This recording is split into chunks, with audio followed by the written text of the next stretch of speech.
Love, Lies, and Kingston nights. The music shook the walls of the luxury rooftop club overlooking the glittering lights of Kingston, Jamaica. Dance hall blasted through giant speakers while wealthy politicians, celebrities, and socialites laughed beneath golden chandeliers. Waitresses in sparkling black dresses floated through the crowd carrying champagne bottles worth more than some people's monthly rent. And standing in the center of it all was Alana Bennett. "Make sure the VIP section is ready before the minister arrives," she shouted over the music. At 29 years old, Alana had built a reputation as one of Kingston's top luxury event planners. Elegant, intelligent, and ambitious, she knew how to create unforgettable experiences for Jamaica's elite. Tonight's celebrity charity gala was the biggest event of her career. Everything had to be perfect, but nothing could prepare her for the moment she first saw Zion Grant. The entire atmosphere changed when he entered the club. People straightened up instantly. Security guards moved closer. Even the DJs lowered their voices. Zion walked in wearing a tailored black suit, diamond watch flashing beneath the lights. Tall, calm, and dangerously handsome, he carried the kind of confidence money alone could not buy. Power followed him. Fear followed him too. "Who is that?" Alana whispered to one of the bartenders. The bartender looked nervous before answering. "That's Zion Grant." And the bartender lowered his voice. "You really don't know who he is?" Before Alana could respond, Zion's dark eyes landed directly on her from across the room. And he smiled. Something about that smile made her stomach tighten. Not fear. Something worse. Attraction. Zion slowly approached her while guests quietly moved out of his path. "I hear you're the woman responsible for this beautiful event," he said smoothly. His voice was deep and controlled. Alana forced herself to stay professional. "And you are?" He smirked slightly. "Someone who owns the building." Her cheeks warmed instantly. "Well," she replied confidently, "then I guess you should thank me for making your club look expensive tonight." For the first time, Zion laughed. A real laugh. Not the fake business smile he gave everyone else. "You're bold," he said. "And you're late." Again he laughed. That should have been Alana's warning sign. Men like Zion Grant did not laugh easily. Throughout the night, Alana caught him watching her from different corners of the club. While politicians shook his hand and wealthy businessmen treated him like royalty, Zion barely seemed interested in any of them. His attention remained fixed on her. Near midnight, the gala finally ended. Exhausted, Alana slipped off her heels backstage and sighed with relief. "You survived." She turned to find Zion leaning casually against the doorway. "You scared me." "That wasn't my intention. You should announce yourself next time." "I prefer surprises." There was silence between them for a moment. Dangerous silence. Then Zion stepped closer. "I want to take you to dinner tomorrow night." Alana blinked. "What? Dinner?" "I know what dinner means." "Then what's the problem?" "The problem," she replied carefully, "is I don't date clients." Zion stared at her for a long moment before smiling again. "Good thing I'm not asking as a client." Before she could answer, one of Zion's security men rushed toward him. "Boss," the man said quietly, "we have a situation outside." Zion's expression changed instantly. The warmth disappeared from his face. Now he looked cold. Dangerously cold. "I'll handle it," he muttered. Then he turned back to Alana like nothing happened. "Tomorrow, 8 o'clock." Without waiting for her answer, he walked away. Curious, Alana quietly followed toward the back exit. Outside the club, she froze. 3 police cars blocked the street. Armed officers stood beside them. And across the road, a man lay bleeding near the sidewalk. Her heart pounded. Detectives questioned witnesses while Zion calmly spoke to an officer as if this happened every day. The injured man looked terrified. Not because of the police. Because of Zion. Suddenly, Zion turned and caught Alana staring. Their eyes locked. Slowly, he walked toward her. "You shouldn't be out here," he said softly. "What happened?" "Nothing that concerns you." "That man is bleeding." Zion's jaw tightened slightly. "Go home, Alana." The way he said her name sent chills through her body. Not because it sounded romantic, because it sounded like a warning. The next morning, Kingston exploded with rumors. A businessman connected to a major money laundering operation had been shot outside Zion Grant's club. No arrests were made. No witnesses spoke.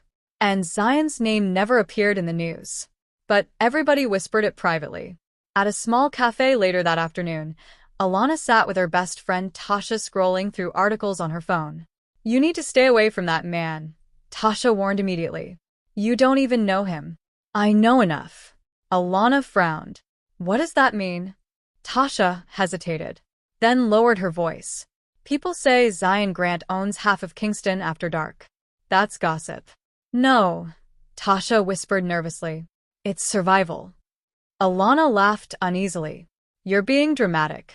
"Am I?" Tasha leaned closer. "Men connected to Zion either become rich or disappear." The words hung heavily between them. But despite the warning, despite the police cars, despite the fear in people's voices, Alana could not stop thinking about him.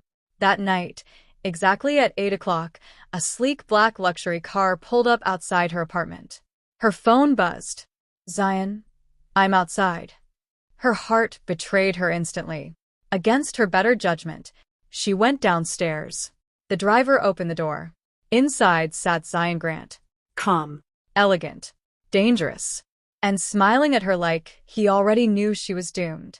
As the car disappeared into the glowing Kingston night, neither of them noticed the unmarked police vehicle slowly following behind them. Inside sat Detective Marcus Reed, and on the passenger seat beside him was a thick investigation file labeled Zion Grant. Marcus stared at Alana's photo clipped beside Zion's, then muttered quietly to himself, "Girl, you have no idea what you just walked into." Rain drizzled softly over Kingston as Zion's luxury vehicle glided through the city streets. Inside the car, silence wrapped tightly around Alana and Zion. Not uncomfortable silence. Tense silence. The kind that made her pulse race every time he looked at her. "You always this quiet?" Zion finally asked. Alana glanced toward him. "I'm deciding whether I should be here." "And what's the verdict?" She folded her arms carefully. "Still under investigation." A slow smile crossed Zion's face. "You don't scare easily. That depends on what I'm dealing with." For a brief moment, something dark flickered in his eyes. Then it disappeared. The car eventually pulled up to a private seaside restaurant outside the busy parts of Kingston. The place was nearly empty except for security guards stationed discreetly around the property. Alana noticed immediately. "You always travel with an army?"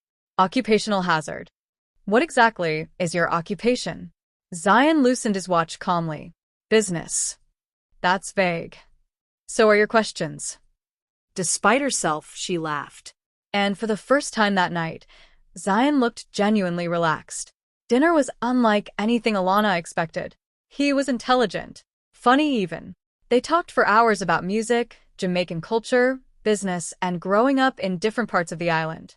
Zion spoke about poverty like a man who knew it personally, not someone who merely observed it. "You grew up poor?" she asked carefully. "Very. And now?"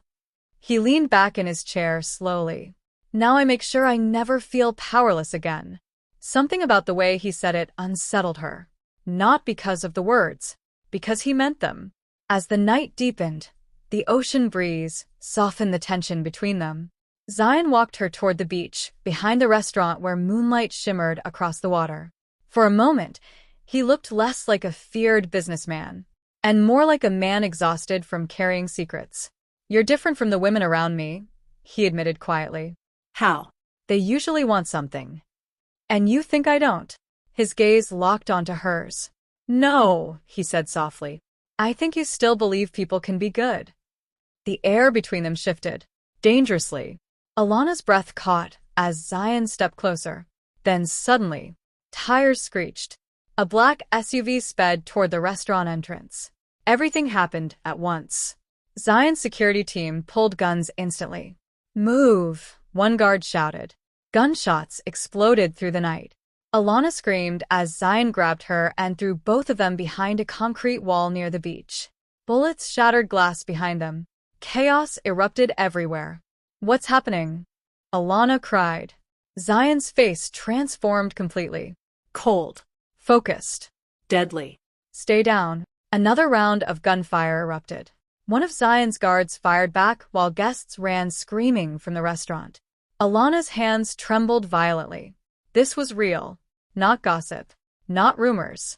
Real violence. Zion suddenly grabbed her face firmly. Listen to me carefully, he ordered.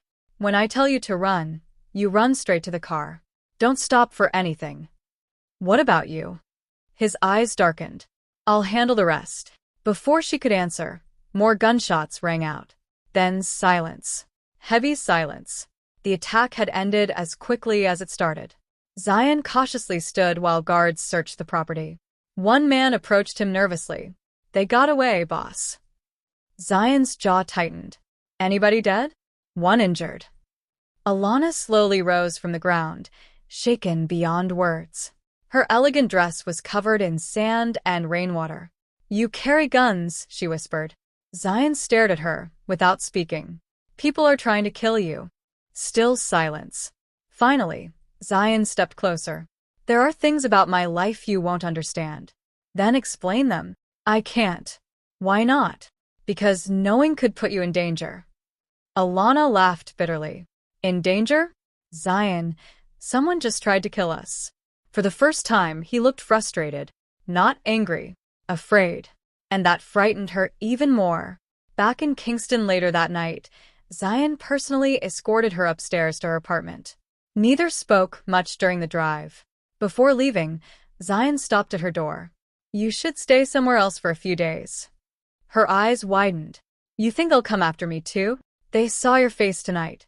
Fear settled heavily into her chest. Then Zion did something unexpected. He gently brushed a strand of hair from her face. I'm sorry you got pulled into this, he said quietly. And somehow, that sounded honest. After he left, Alana locked every door and window before collapsing onto her couch. Her mind raced endlessly. Who exactly was Zion Grant? And why did part of her still want to see him again? Across the city, Detective Marcus Reed sat inside his office reviewing surveillance photos from the shooting. One image caught his attention immediately. Alana, standing beside Zion moments before the attack. Marcus sighed heavily. She's getting too close. Another detective walked over holding new files. We finally got financial records tied to Grant's businesses, the detective said. Marcus opened the folder slowly.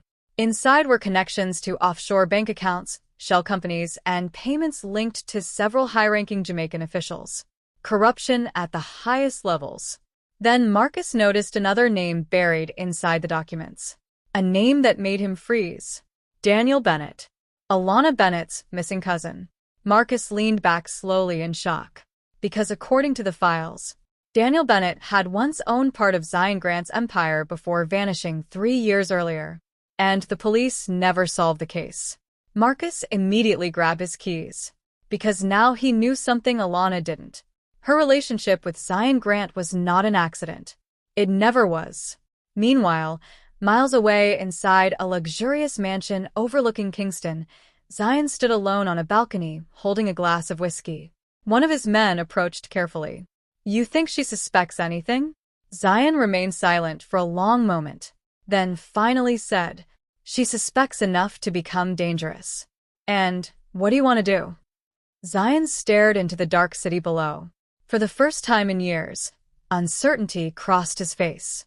Protect her, he muttered quietly.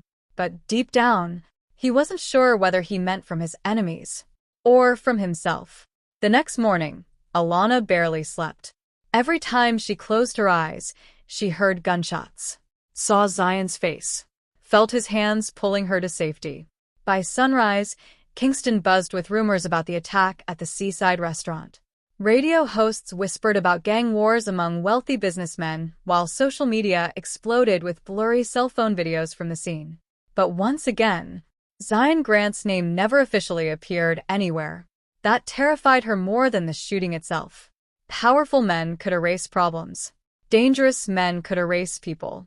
Her phone suddenly rang. Unknown number. She hesitated before answering. Miss Bennett. Yes. This is Detective Marcus Reed with the Major Investigations Division. I need to speak with you. Her stomach tightened instantly. An hour later, Alana sat nervously inside a quiet cafe in Kingston watching Marcus approach. He looked nothing like Zion.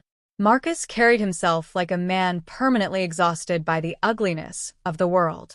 His suit was wrinkled, his eyes tired, but there was honesty in his face. At least she hoped so. You shouldn't have come here openly, Marcus said quietly after sitting down. What's going on? Marcus studied her carefully. How long have you known Zion Grant? A few days. That's enough time for your life to get ruined. Alana frowned immediately. You police officers really enjoy being dramatic. No, Marcus replied coldly. We enjoy keeping people alive. He slid a thin file across the table. Alana slowly opened it. Inside were crime scene photos, bank records, surveillance images, and one photograph that made her stop breathing.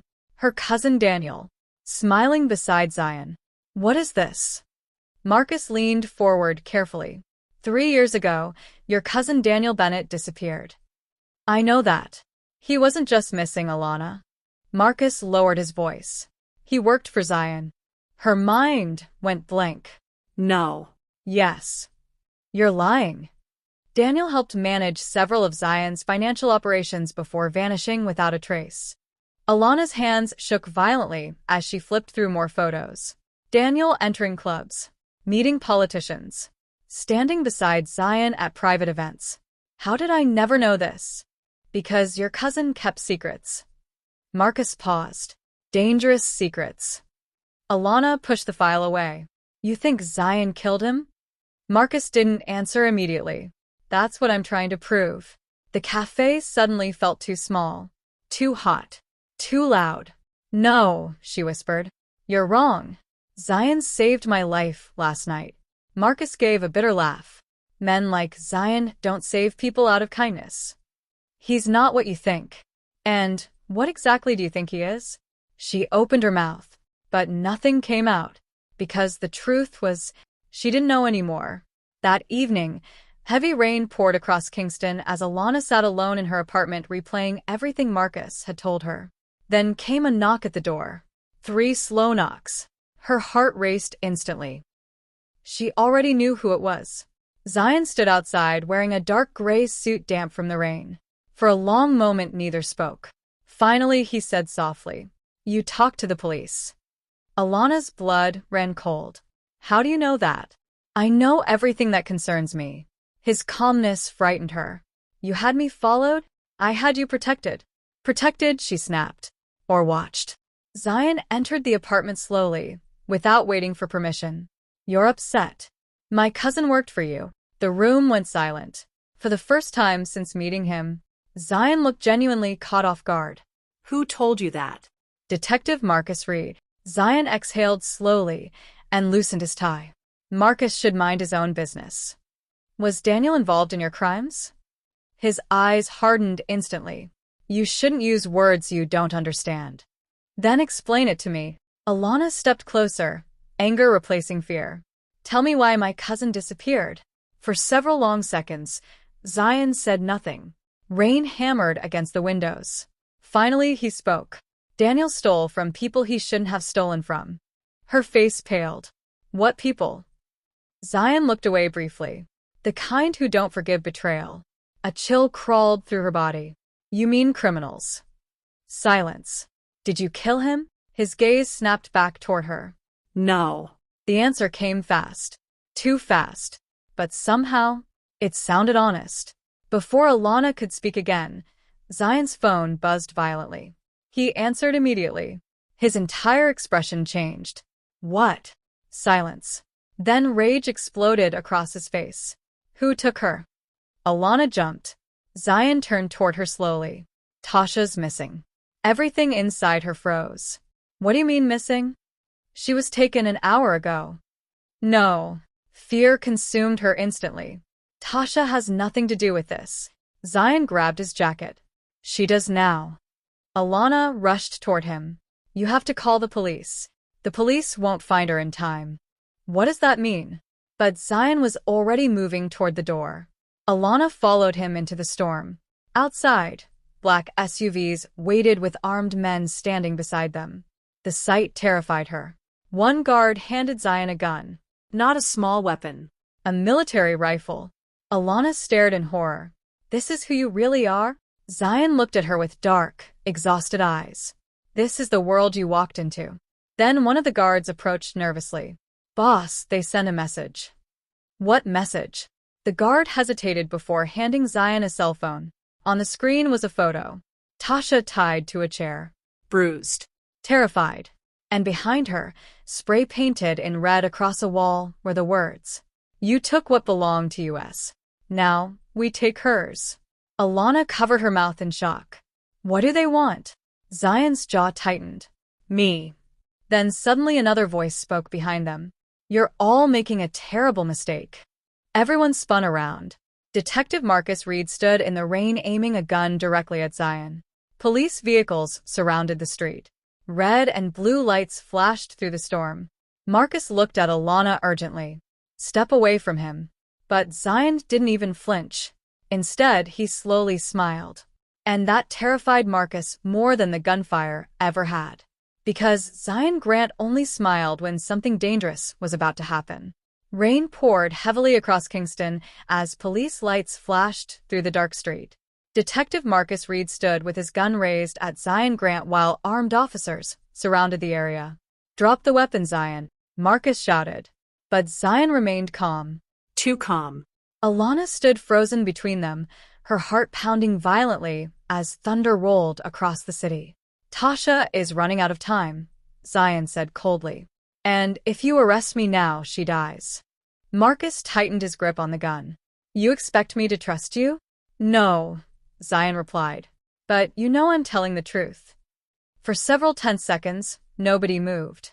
Then suddenly Marcus lowered his weapon slightly. Where is she?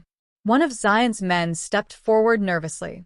We traced the photo location to an abandoned warehouse near the Kingston harbor. Marcus immediately turned toward his officers. Move out. Within minutes, police vehicles and Zion's SUVs sped through the rain-soaked streets toward the waterfront.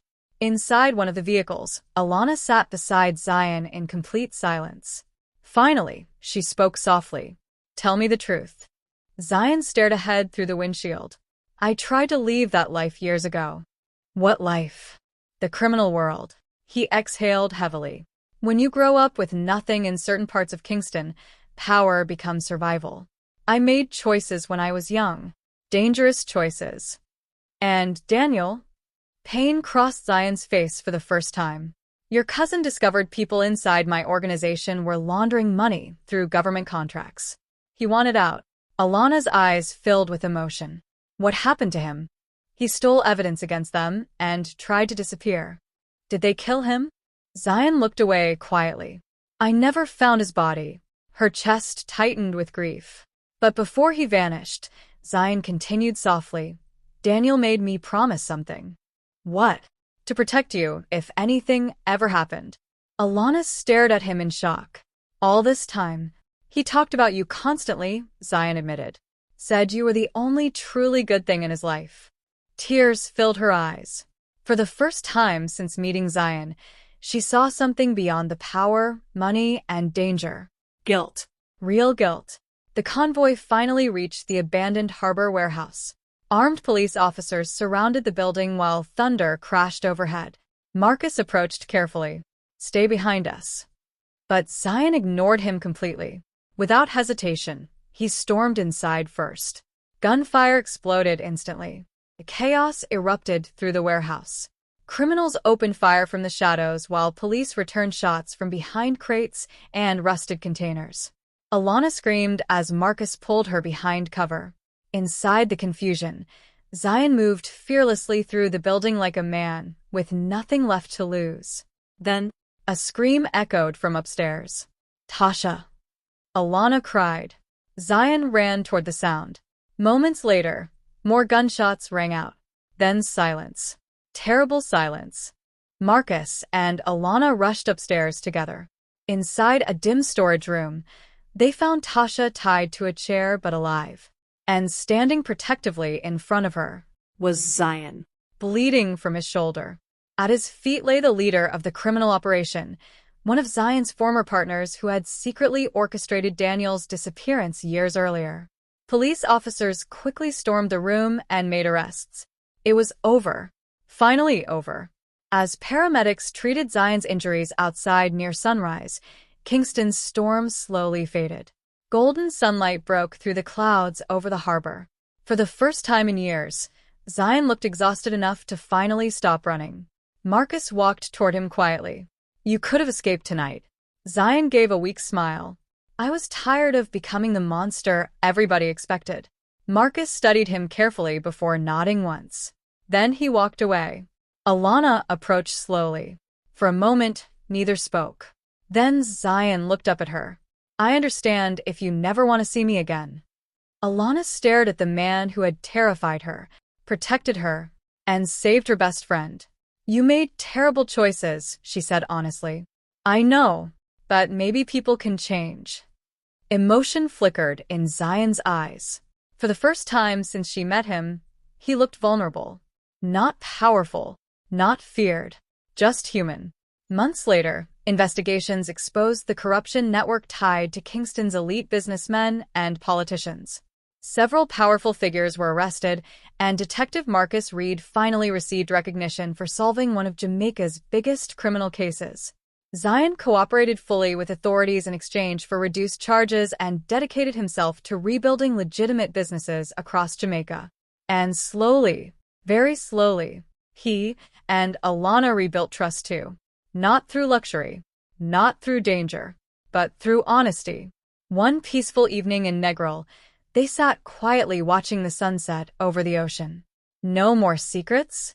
Alana asked softly. Zion smiled gently. "No more lies." As the waves crashed against the shore, Alana rested her head on his shoulder. And for the first time, Kingston no longer felt dangerous. It felt like home. The end. Thank you all so much for watching the story, Love, Lies, and Kingston Nights. If you enjoyed this Jamaican romance crime drama, don't forget to like, comment, and share. And before you go, tell me in the comments, where are you watching from? Whether you're watching from Jamaica, the United States, Canada, United Kingdom, or anywhere else in the world, thank you for being part of this journey. See you in the next story.